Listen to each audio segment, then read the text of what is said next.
महाराष्ट्राचे राज्यपाल आचार्य देवव्रतजी यांनी प्राकृतिक शेतीवर प्रचंड मोठे प्रयोग केलेले आहेत। प्राकृतिक शेतीचे तज्ज्ञ अशा प्रकारे त्यांच्याकडे पाहिलं जातं।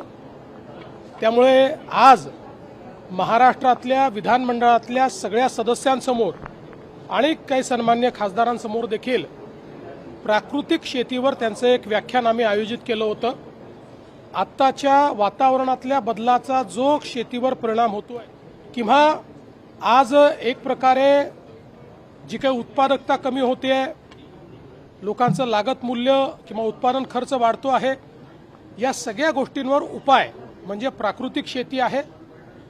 हे उदाहरणासहित पद्धतीसहित अतिशय सुंदर पद्धतीनं आचार्य देवव्रत साहेबांनी या ठिकाणी मांडलं आणि आता माननीय राज्यपालांच्या नेतृत्वामध्ये एक मोठं प्राकृतिक शेती मिशन हे महाराष्ट्रामध्ये आम्ही सुरू करतो, ज्यातनं शेतकऱ्यांचा उत्पादन खर्च कमी होईल, त्यांची उत्पादकता वाढेल, त्यांच्या जमिनीची क्षमता आणि कस वाढेल आणि त्यातनं शेती फायद्याची होईल, अशा प्रकारचा प्रयत्न आहे।